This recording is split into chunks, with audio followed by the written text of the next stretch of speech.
Muito bem. Vamos falar então dos antiácidos, tá? Os antiácidos são substâncias do século passado, ou melhor, do século retrasado.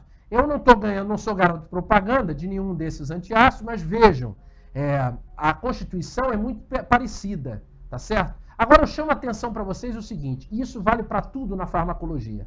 Observem sempre o conteúdo constituinte das formulações.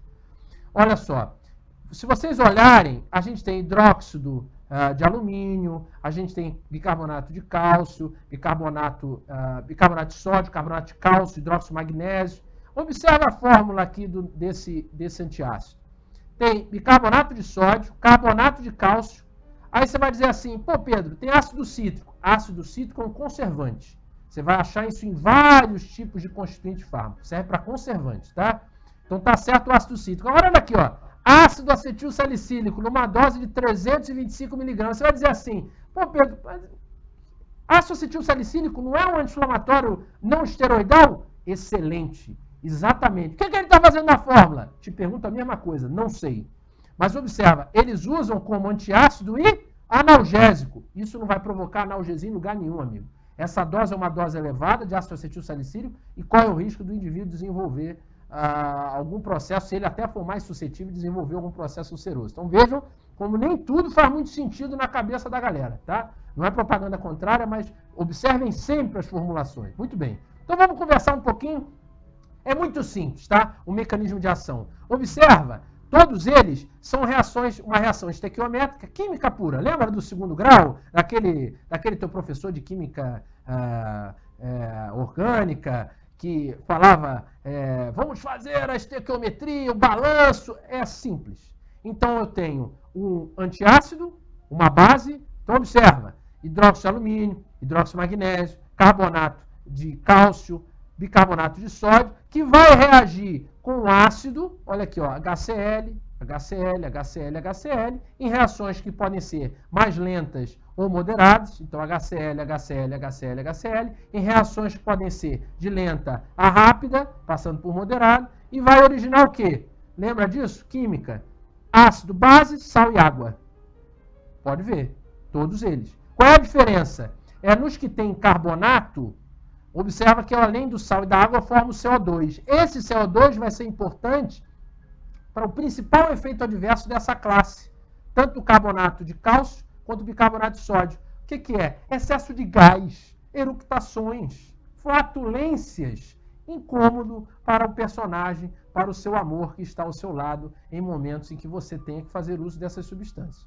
Todo mundo sacou isso, entendeu? Principal indicação, tá aqui, dispepsia. Dispepsia, tá? O incômodo, a queimação, tá certo? E eles podem e vão elevar o pH gástrico de forma rápida, em até 15 minutos, após, logicamente, a refeição, e o pH chega a 3, 3,5, mais ou menos. Eles têm efeitos adversos mais graves?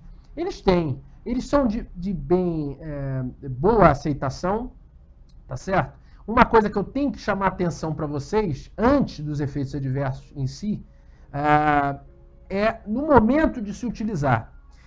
Há um pico de secreção ácida na madrugada. Não vale rolar aquela música do Cláudio Zólia, na madrugada, vitrola rolando um blues. Eu sei disso, tá? Depois você corta isso, tá certo? É isso. Muito bem. Então, observa. Qual é a importância que eu chamo a atenção para vocês aqui nas indicações clínicas antes dos efeitos adversos?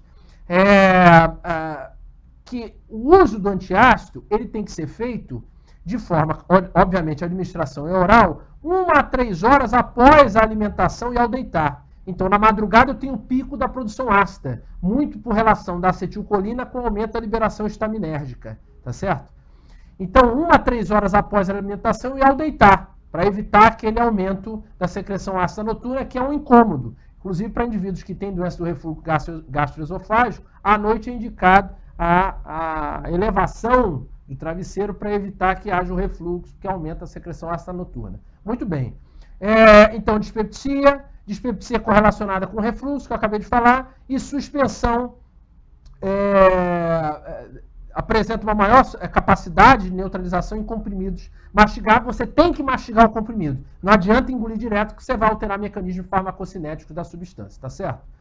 Aqui são os efeitos adversos. O principal da classe que contém carbonato, tanto o carbonato de cálcio quanto o bicarbonato de sódio, é a liberação de CO2, ó, vocês estão vendo. Isso é o efeito mais característico, e com isso eu vou levar náusea, distensão abdominal, flatulência, eructações.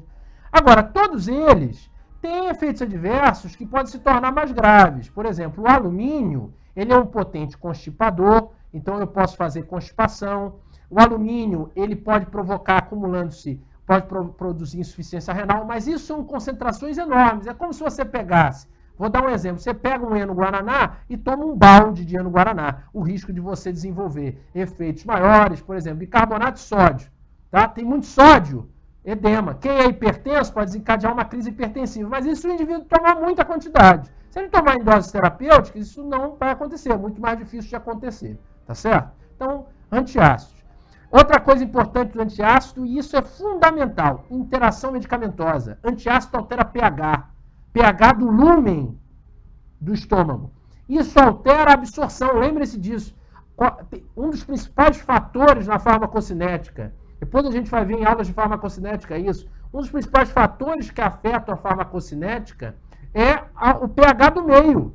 Tem fármacos que precisam, para melhor absorção, serem absorvidos no intestino, pH mais básico. Tem fármacos que precisam ser absorvidos no estômago, pH mais ácido. Então, se você alterar o pH do estômago, fármacos que precisam ser absorvidos ali, em pH ácido, não vão ser. Então, vai surgir um tipo de interação perigosa. Mesma coisa com urina. Às vezes, lembre-se disso, para que eu excrete um fármaco ácido, eu preciso de uma urina ácida, uma urina básica, perdão. Então, urina básica excreta fármaco ácido. Urina ácida excreta fármaco básico. Então, veja, os antiácidos, eles são base. Se você tomar uma dose muito alta, de repente um fármaco que você tomou anteriormente e era característica ácida, ele vai ser eliminado mais rapidamente do seu organismo. Então você pode reduzir o tempo de meia-vida dele, com isso ele perde a potência dele. Pode atingir doses subterapêuticas que não vai produzir efeito, tá certo? Alguns antiácidos contêm alumínio e magnésio, são cátions, né? São cátions trivalentes, valentes, que podem ser agentes quelantes, tá certo? Então, podem reagir com determinadas moléculas de fármacos, de outros fármacos, e quelar e inutilizar aquela molécula, tá certo? E eles, então, devem ser sempre administrados por via oral, 2 horas antes ou após a administração de outros fármacos, para você evitar com que haja esse tipo de interação e interferência na excreção, na absorção, tá certo?